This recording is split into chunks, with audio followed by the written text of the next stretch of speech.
मेरे रसूल फरमाते अला उनब्बिउकुम बिअकबरिल कबाइर, सहाबा मैं तुम्हें बड़े बड़े गुनाहों की खबर ना दूं?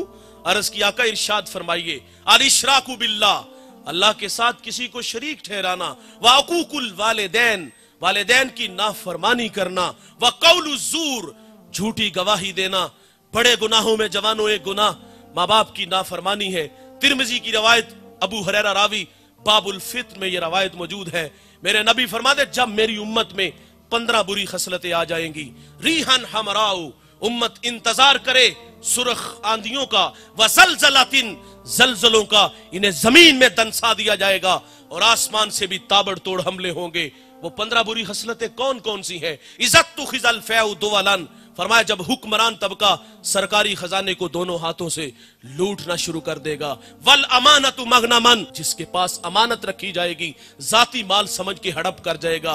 वस ज़कातु मगरमन, मालदार लोग ज़कात देना छोड़ देंगे। व तुअल्लिमु लिगैरि दीन, उलमाए दीन दुनिया के तलबगार बन जाएंगे। व अता रजुलु इमरातुहु, आदमी बीवियों के फर्मा बरदार होंगे। व अक्का उम्मुहु, माओ के नाफरमान हो जाएंगे। व अदना सदीकहु, दोस्त के साथ हुस्ने सुलूक से पेश आएंगे।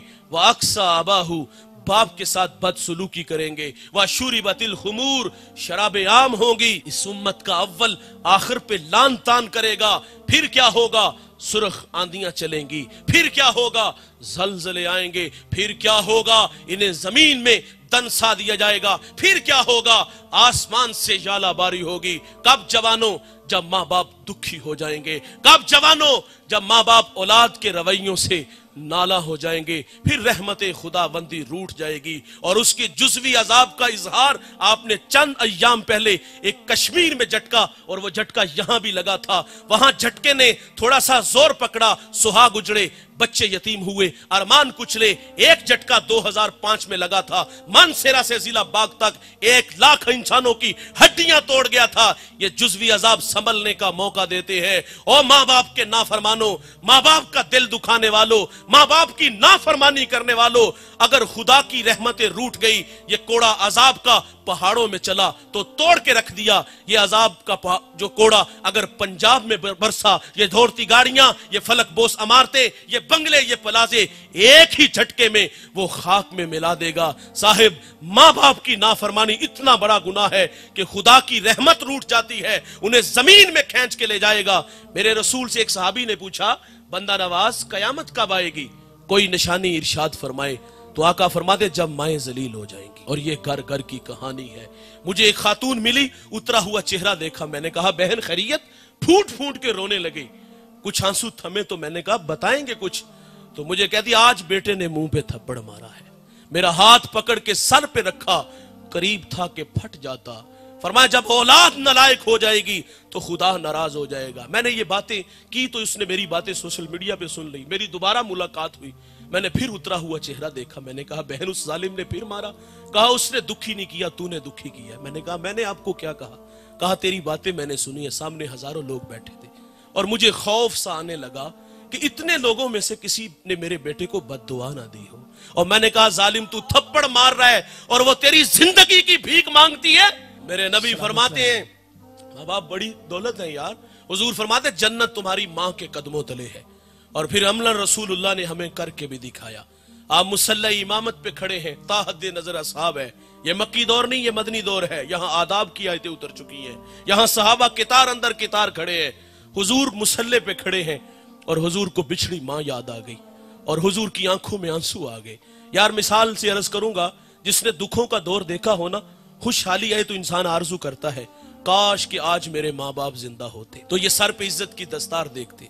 मेरे दोस्त ने गाड़ी ली, मैंने मुबारकबाद पेश की तो आंखें बरसने लगी। मैंने कहा भाईजान ये खुशी के आंसू है या माजी की कुछ तलखियां हैं? उसने कहा एक जमाना था कि मेरी माँ बीमार हो गई और मेरे पास इतने पैसे नहीं थे कि मैं माँ को गाड़ी पे बैठा के हॉस्पिटल ले जाता। वो कहता माँ को गधा गाड़ी पे बिठाया और माँ रास्ते में ही जिंदगी की बाजी हार गई। वो कहता आज सब कुछ है,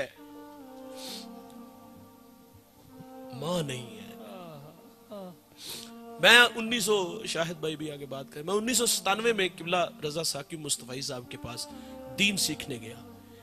जब मेरी उंगली हजरत के हाथों में हाथ दी तो मुझे फरमाती बेटे मेरी आरजू है कि जिस तरह یہ اللہ رسول کی باتیں لوگوں کو سناتے ہیں، تو بھی ان راہوں کا مسافر بنے. یہ خواب تھا ان کا.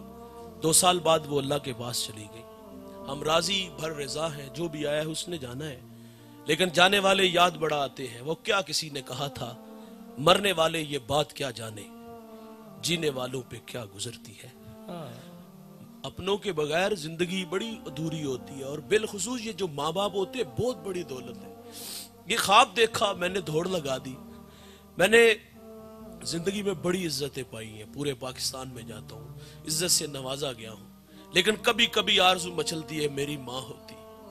میں لوگوں کو رسول اللہ کی باتیں سناتا اور وہ پردے میں بیٹھ کے مجھ سے حضور کی باتیں سنتی تو میرا قد کس قدر بڑھ جاتا. انسانی فطرت ہے بھائی، وہ ڈھونڈتا ہے ان رشتوں کو. انسان کو زمانہ یاد آتا ہے نا، کبھی غربت کی لکیر پہ کھڑا تھا، اچار سے روٹی کھاتے تھے، کبھی لسی میں وہ نمک مرچ بھگو کر کے اس سے ہی روٹی کھا لیتے تھے، اور آج دسترخوان پہ انواع و اقسام کے کھانے پھل ہیں.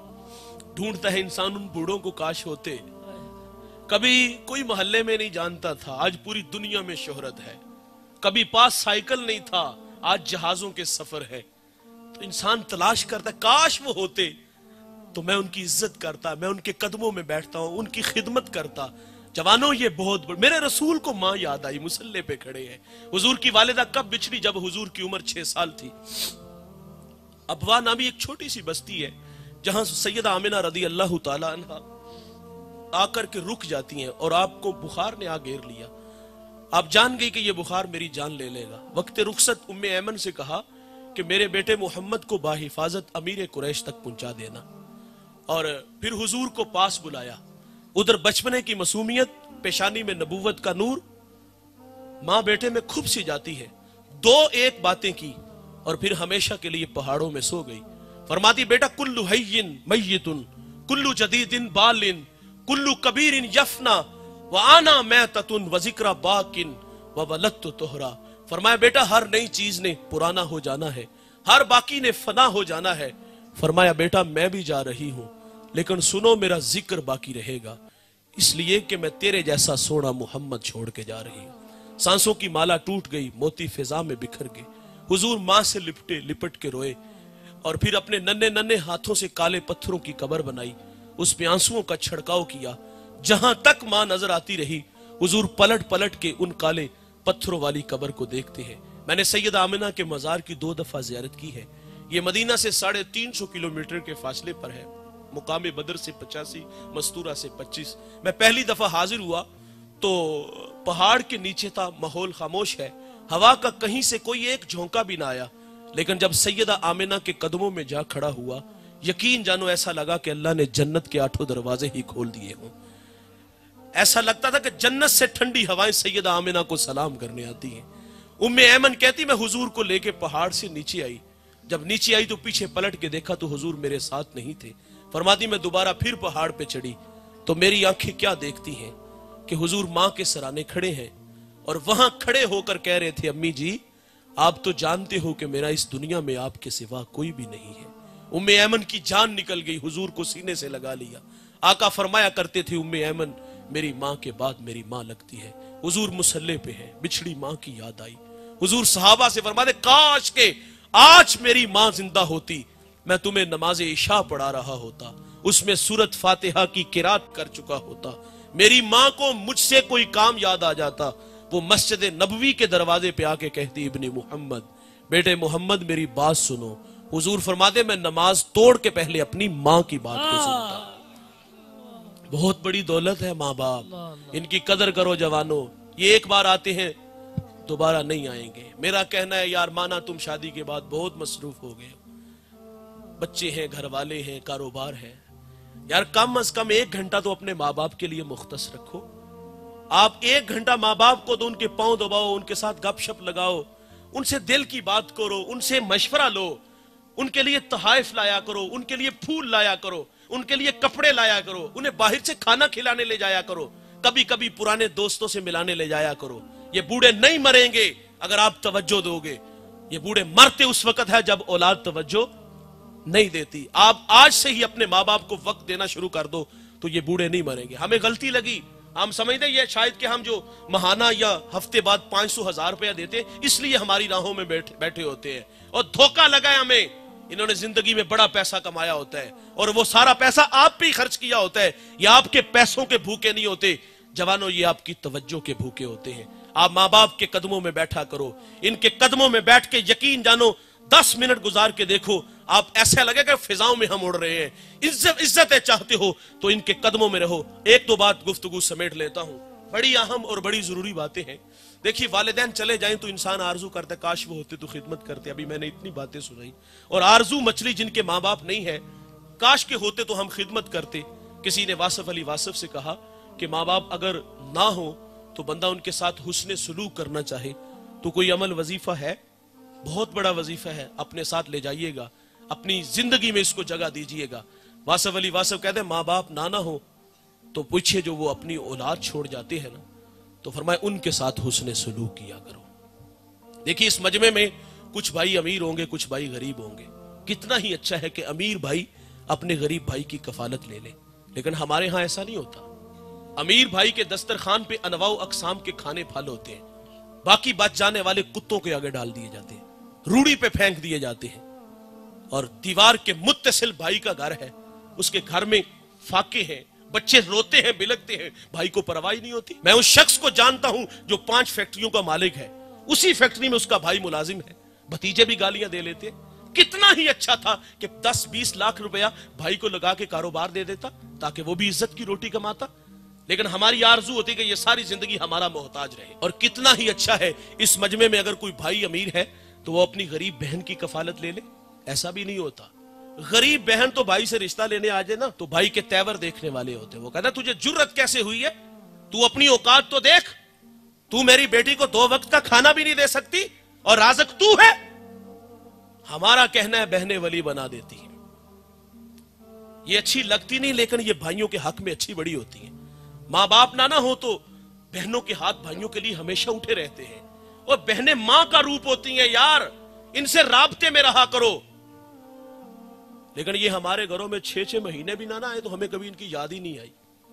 ये तो बेचारी माँ बाप के बाद अगर छुट्टियों में भाई के पास रहने आ जाए ना तो 2 दिन बाद वो वापस घर चली जाती। भाई के तेवर ही ऐसे होते हैं। कैसे भाई हो यार, तुम्हें बचपन का जमाना भूल गया? तुम्हारी जिंदगी की भीख मांगती थी, तुम्हारी भलाई लेती थी, आज तुझे बहन की याद ही नहीं आती। लोग हमसे मसला पूछते हैं मौलवी साहब बहन तोहफा दे तो ले लेना चाहिए। तोहफा क्या मांगते हो? जमीन मांगते हो? बहन देगी तुम्हें जमीन। वो जानती थी अगर मैंने जमीन ना दी तो भाई हमेशा के लिए मेरे साथ राब्ता खत्म कर लेगा। भाई 10 जो ना नफरत का 10 सिखा के जाता है कि फूफो को मुंह नहीं लगाना, मैं मर गया तो इसको मेरा मुंह ना दिखाना, और उससे 5 करोड़ की जमीन हथिया ली, तोहफे में ले ली, और तुम्हें कभी उसकी याद भी ना आई, कभी उसे अपने पास भी नहीं बुलाया। ये मेरे नबी की सुन्नत है कि बहनें जब घर आए तो उनको खाली हाथ ना मोड़ो, उनकी झोलियां भर के भेजा करो। लेकिन हमारा बहनों के साथ राब्ता। और मैं सवाल करूंगा आप लोगों से, बच्चों के दिल में खाला का प्यार होता है, फूफो का क्यों नहीं होता? रिश्तों की कदरें सिखानी चाहिए। ये बड़ी अच्छी बात है कि बच्चों के दिल में खाला का प्यार है, फूफो का क्यों नहीं आता? मेरे बच्चों की आदत है अल्हम्दुलिल्लाह, मेरी बहनें आए तो मेरे बच्चे फूल लेके इस्तेकबाल करते हैं। अपनी बहनों को इज्जत दो। और एक बात याद रखिएगा, जिस घर में बहन बेटी खुश नहीं रोती हुई घर से जाएगी, उस घर में रहमत के फरिश्ते नहीं आएंगे।